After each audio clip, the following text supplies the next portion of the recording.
Hello everyone, welcome to CUET times. Today is 1 सितंबर और ये है हमारा 1 सितंबर का इंडियन एक्सप्रेस का एक्सप्लेन्ड पेज, जहाँ पर आपका ये आर्टिकल सबसे ज़्यादा पर्टिकुलरली इम्पॉर्टेंट है, which is about BRICS. Important क्यों है? क्योंकि रिसेंटली अभी ब्रिक्स की एक समिट हुई थी, 15th समिट हुई थी ब्रिक्स की, और उसमें आपका जो ब्रिक्स की 15 समिट हुई थी, वहाँ पर क्या हुआ है, वहाँ पर जो है एडिशनल मेंबर्स जो हैं कुछ ऐड किए गए हैं। इसमें जो 6 नई मेंबर कंट्रीज हैं उन्हें ऐड किया गया था, तो इसलिए this is why this article is important. A bigger BRICS but will it be better to, तो एक क्वेश्चन है बेसिकली, और उसका आंसर इस आर्टिकल में दिया गया है कि अब टोटल, पहले इसके एक्रोनियम से आप देखो, हम समझेंगे। अभी ये 5 मेंबर्स थे, 6 मेंबर और ऐड किए गए हैं, तो अब ये टोटल 11 मेंबर्स हो जाएंगे।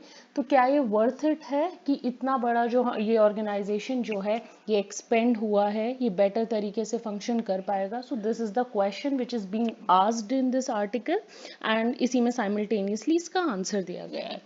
Now moving on, let's start.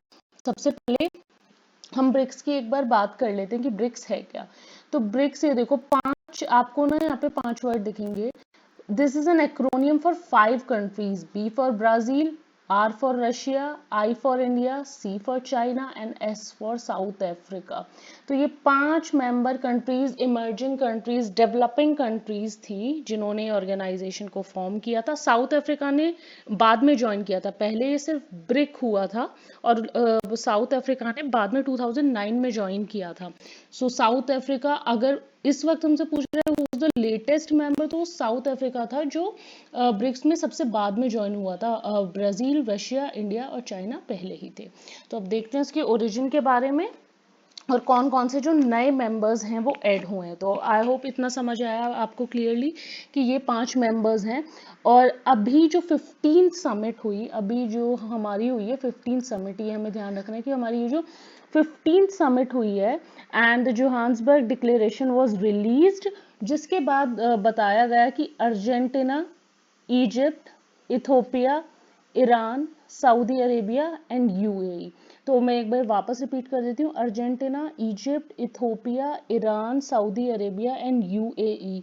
ये 6 कंट्रीज हैं जो अब ब्रिक्स का पार्ट बनने जाएंगी, अभी बनी नहीं है, इस चीज का ध्यान रखा। 1 जनवरी से ये जो है ब्रिक्स में ज्वाइन हो जाएंगे, पर डिक्लेरेशन में जो समिट का डिक्लेरेशन निकलता है उसमें डिक्लेयर कर दिया गया है कि ये 6 कंट्रीज अब ब्रिक्स का पार्ट बनेंगी। अब ओरिजिन ऑफ ब्रिक्स की बात कर लेते हैं यहाँ पर। तो this is the origin of BRICS. तो ब्रिक्स, जैसे मैंने आपको बताया, लार्जेस्ट डेवलपिंग कंट्रीज जो हैं हमारी दुनिया की, जो वर्ल्ड की लार्जेस्ट डेवलपिंग कंट्रीज हैं, इमर्जिंग इकोनॉमीज हैं, उनको साथ लेके आता है। जैसे इसका एक्रोनियम अभी हमने समझा वो बताता है।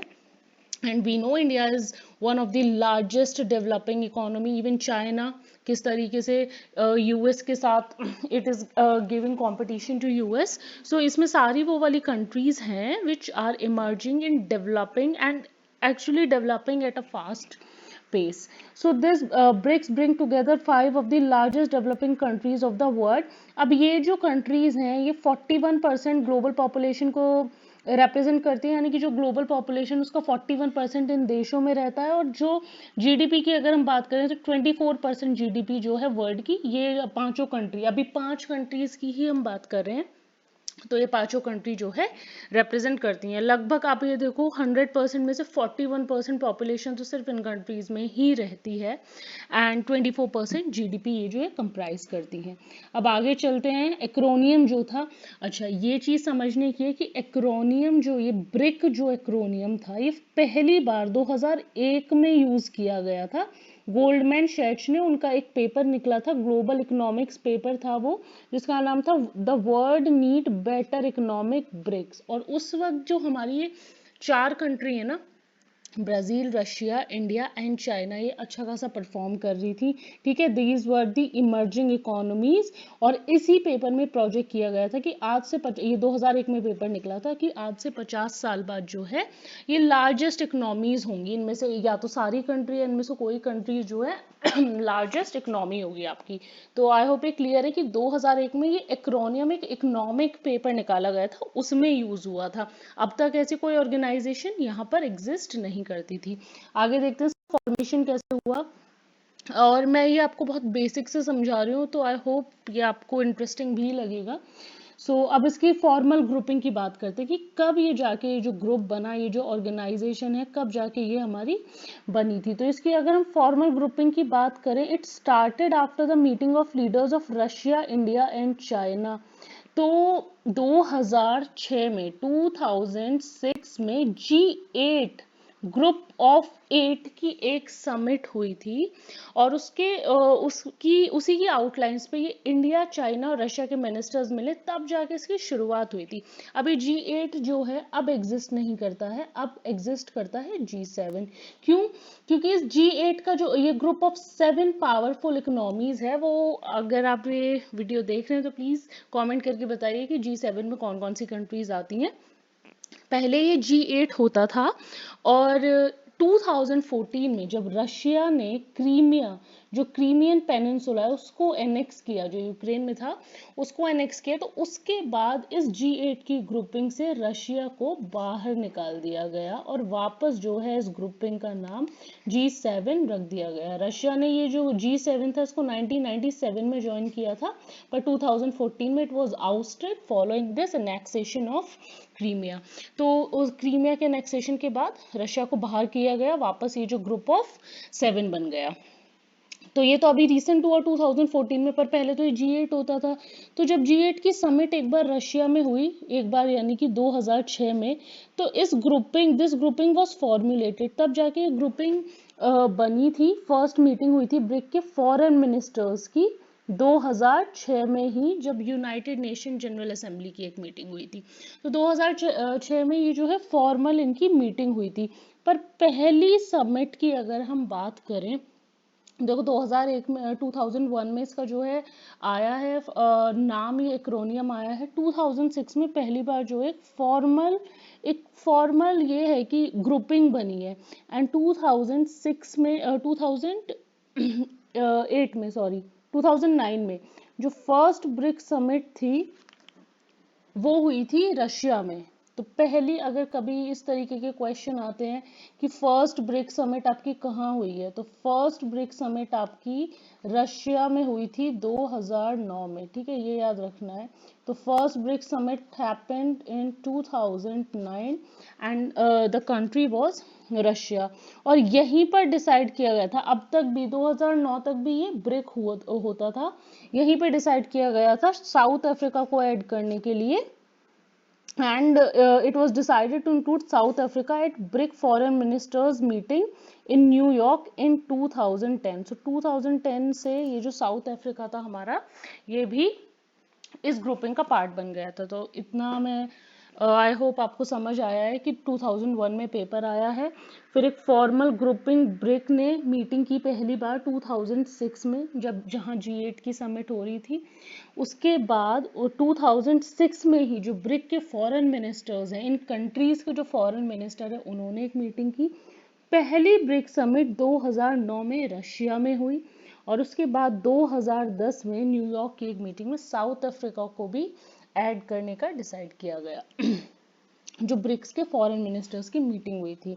Now moving towards it's expansion, जो एक्सपेंशन इसका अब हुआ है ना, 6 नई कंट्रीज जो हैं इसमें ऐड हुई हैं। तो अगर हम बात करें तो जो जोहान्सबर्ग डिक्लेरेशन है, जिसमें ब्रिक्स पे ये कंसेंसस लिया गया है कि इसमें जो है 6 नए मेंबर्स लाए जाएंगे। गाइडिंग प्रिंसिपल, स्टैंडर्ड, क्राइटेरिया और जो प्रोसीजर एक्सपेंशन प्रोसेस का, वो सब कुछ डिसाइड हो गया है कि क्या क्या जो है गाइडिंग प्रिंसिपल, किस तरीके से ये एक्सपेंशन है पूरा, किस तरीके से फंक्शन करेगा, क्या वो ज्वाइनिंग क्राइटेरिया रहेगा, वो सब तो भाई उन कंट्रीज को बताया ही गया होगा कि ये सब जो है आपकी रिस्पॉन्सिबिलिटीज रहेंगी, this is the function of BRICS, this is how the BRICS function, या कैसे सारी चीजें जो है ब्रिक्स करता है। लेकिन अभी तक वो सारी चीज जो है पब्लिक नहीं की गई है। So now moving towards other things, तो इंडिया की जो है, अब इन 6 कंट्रीज की बात करेंगे हम क्लियरली। ओरिजिन ऑफ ब्रिक्स हमने डिस्कस कर लिया है। अब इन 6 कंट्रीज की बात हम करें तो इसमें कौन कौन सी आई है? Argentina, Egypt, Ethiopia, Iran, Saudi Arabia and UAE. ठीक है, हमारी ये 6 कंट्रीज इसमें आई है। और इंडिया की इनमें से स्ट्रैटेजिक पार्टनरशिप, अच्छी खासी जो पार्टनरशिप है, जो ट्रेड रिलेशंस हैं, वो 4 मेंबर के साथ काफ़ी अच्छे हैं, वो जो हैं सऊदी अरेबिया, यूएई, ईरान और इजिप्ट। तो सऊदी अरेबिया, यूएई, ईरान और इजिप्ट के साथ इंडिया के अच्छे रिलेशंस हैं। पर इसमें जो हमने आर्टिकल का टाइटल था ना, इसमें हम इसको 2 तरीके से देखेंगे कि ये जो कंट्रीज हैं, इसमें से जो 6 कंट्रीज हैं, इनमें बहुत सी कंट्रीज के जो है स्ट्रॉन्ग इकोनॉमिक डिपेंडेंसी है चाइना पे, और चाइना और इंडिया का जो टसल इस वक्त चल रहा है वो हम जानते ही हैं। तो क्या ये ब्रिक्स बेटर वो बन पाएगी, बेटर ऑर्गेनाइजेशन बन पाएगी? सो ये आर्टिकल में हम पूरा वही डिस्कस करें। अभी इसकी बात करें तो स्ट्रेटेजिक पार्टनरशिप जो इंडिया की 6 नए मेंबर है, उसमें से 4 के साथ है, Saudi Arabia, UAE, Iran and Egypt. और ये जो 11 मेंबर्स, अब टोटल हमारे पास 11 मेंबर्स हो गए हैं। तो अब ये 2 और ऑर्गेनाइजेशन है हमारी, इस आर्टिकल में बहुत सारे इंपॉर्टेंट आपको ना इंटरनेशनल ऑर्गेनाइजेशन दी गई हैं। 2 और ऑर्गेनाइजेशन है हमारी, आसियान और एक है शंघाई कोऑपरेशन ऑर्गेनाइजेशन। इस आसियान में जो है हमारे 10 मेंबर्स हैं, और शंघाई कोऑपरेशन ऑर्गेनाइजेशन में हमारे 9 मेंबर्स हैं, और ब्रिक्स में अब हमारे जो हैं 11 हो गए हैं। तो डेफिनेटली ये जो है इन दोनों से बड़ी ऑर्गेनाइजेशन हो गई है। और आसियान की अगर हम बात करें, बहुत इंपॉर्टेंट है ये ट्रेड पर्सपेक्टिव से। इसमें Brunei, Cambodia, Indonesia, Laos, Malaysia, Myanmar, Philippines, Singapore, Thailand और वियतनाम जैसे देश हैं। और अगर हम शंघाई कोऑपरेशन ऑर्गेनाइजेशन की बात करें, it is a very very important organisation. तो इसमें India and the arch rival Pakistan is also there, then China is also there, Russia is also there। तो ये 4 तो स्ट्रेटेजिक जो एक इम्पॉर्टेंट कंट्रीज हैं वो हैं ही शंघाई कोऑपरेशन ऑर्गेनाइजेशन में। इसके अलावा कजाकिस्तान, किर्गिस्तान, तजिकिस्तान, ईरान और उज्बेकिस्तान भी इसके मेंबर हैं। तो ये जो है एक इम्पॉर्टेंट इंटरनेशनल ऑर्गेनाइजेशन है, जिसमें मेजर कंट्रीज जो हैं, इंडिया, चाइना, पाकिस्तान, रशिया जैसी कुछ कंट्रीज जो राइवल्स भी हैं इसमें से, और इनफैक्ट इमर्जिंग इकोनॉमी भी हैं, तो वो सब इस ऑर्गेनाइजेशन का पार्ट हैं।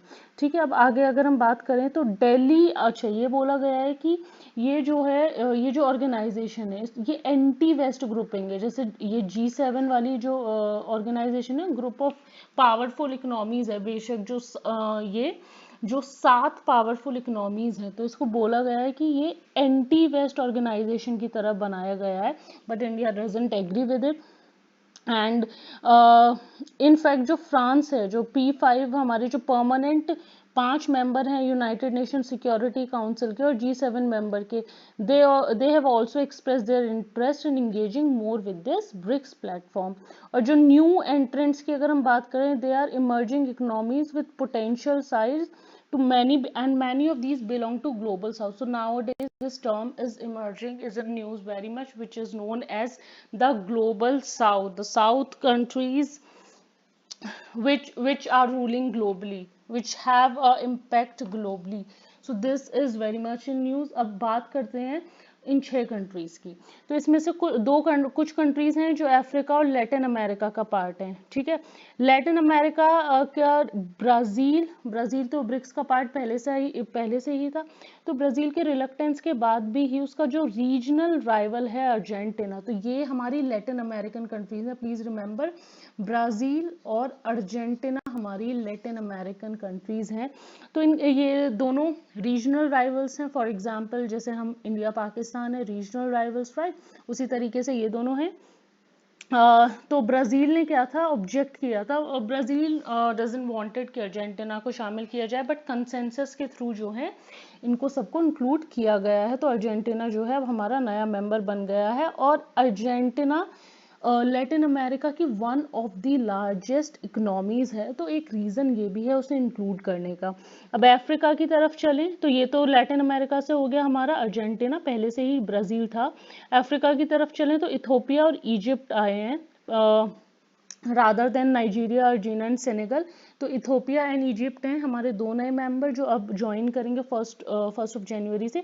और वर्ल्ड बैंक के according Ethiopia second most populous nation है, मतलब सबसे ज़्यादा पॉपुलेशन है इसकी अफ्रीका में, सेकंड नंबर पर। और जो और नंबर वन पे जो है नाइजीरिया है। तो मोस्ट पॉपुलस नेशन, अगर इस तरीके से बहुत सारे छोटे छोटे फैक्ट हैं, तो मोस्ट पॉपुलस नेशन है जो अफ्रीका का वो नाइजीरिया है, और जो सेकंड मोस्ट पॉपुलस है जो कि अब ब्रिक्स का पार्ट है वो इथोपिया है। And it is also considered one of the fastest growing economies in the region. और जैसे हमने अभी अर्जेंटीना को भी देखा था, ये one of the largest economies है लेटिन अमेरिका की।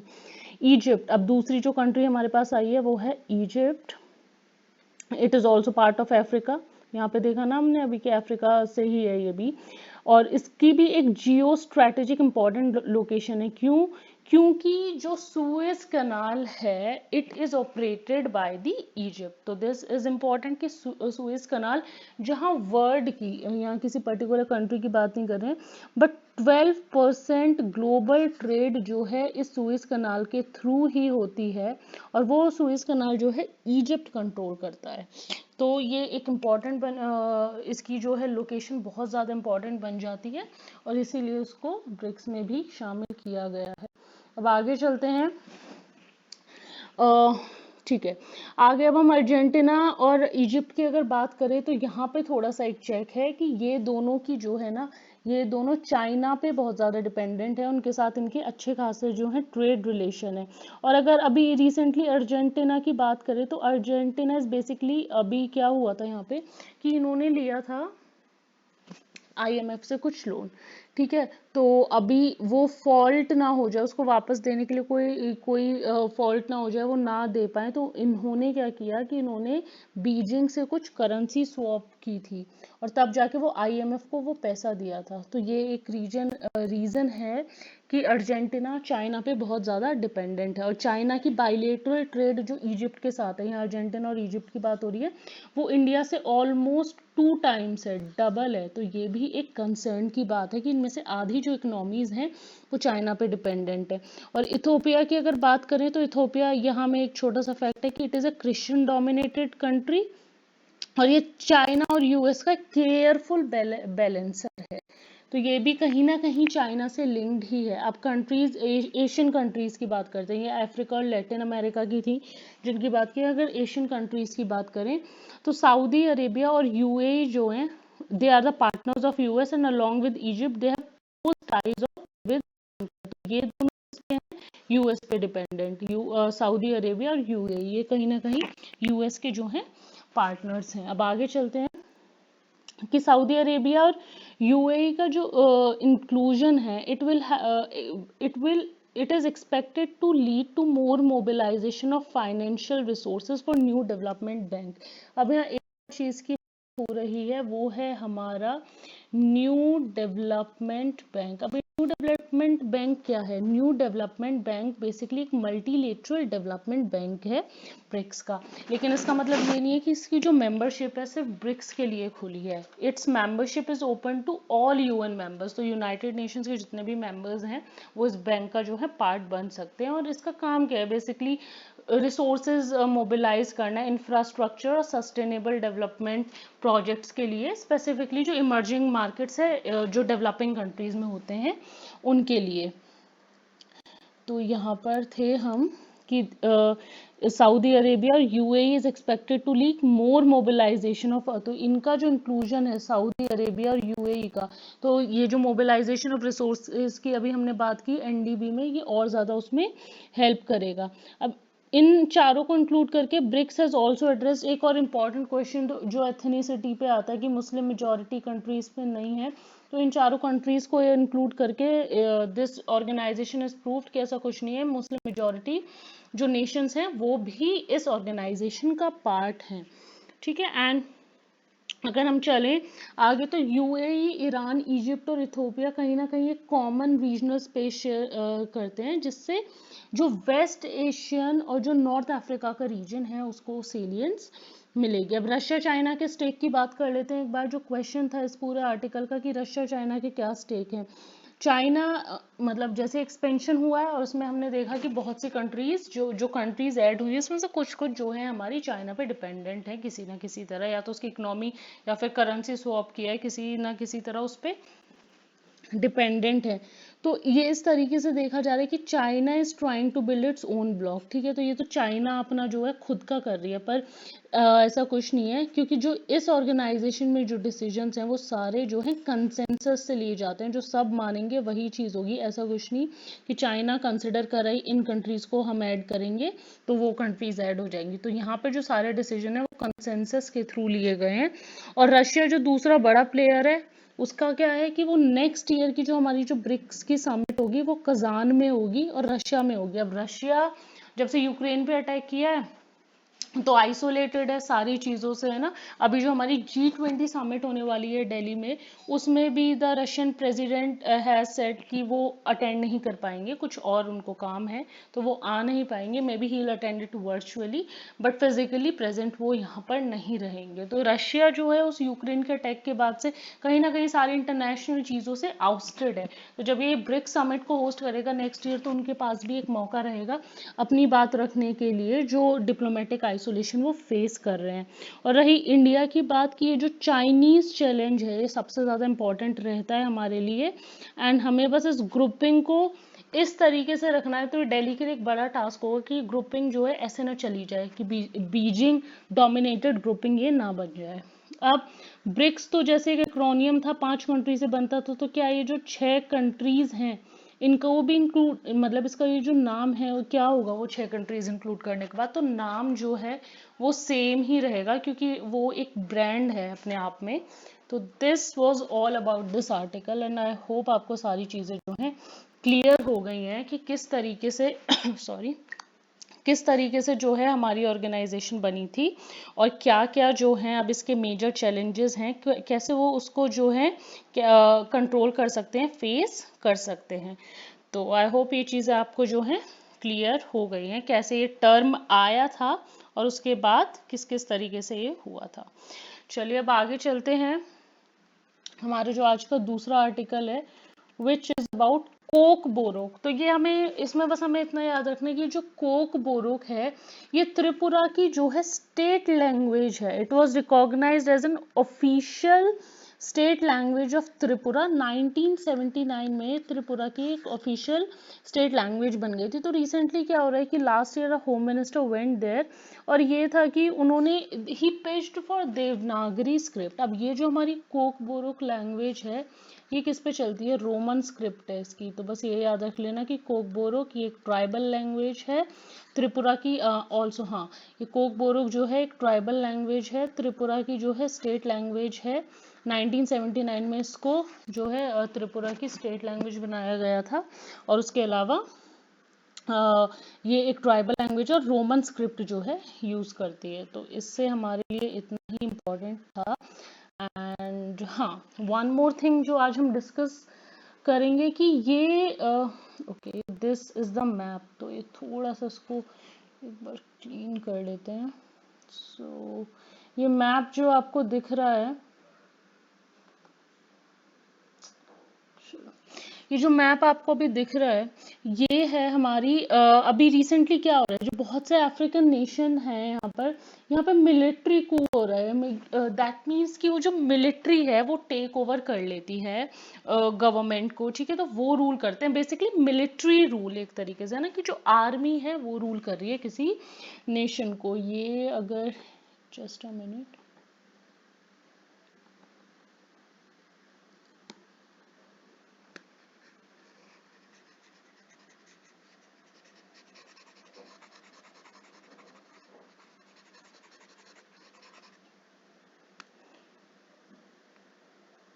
तो ये जो मैप है तो इसमें एक चीज हमें याद रखनी है यहाँ पे कि ये इम्पॉर्टेंट है, ये क्यों है न्यूज़ में, क्योंकि रिसेंटली क्या हो रहा है, जो फॉर्मर फ्रेंच कॉलोनी थी, जैसे इंडिया ब्रिटिशर्स की कॉलोनी थी, उसी तरीके से फ्रेंच की भी अपनी कुछ कॉलोनी थी, और अब उनमें उन कॉलोनीज में सबसे ज़्यादा कूप हो रहे थे। एक तो रीज़न ये भी दिया जा रहा है कि करप्शन है, ठीक है, बहुत ज़्यादा बढ़ती आर्थिक तंगी, इकोनॉमिक रीजन से, और एक रीज़न ये भी दिया जाता है कि फ्रेंच का बहुत ज़्यादा इन्फ्लुएंस है, वो फ्रेंच कल्चर जो था उसका बहुत ज़्यादा इन्फ्लुएंस है, तो एक रीज़न ये भी दिया जाता है।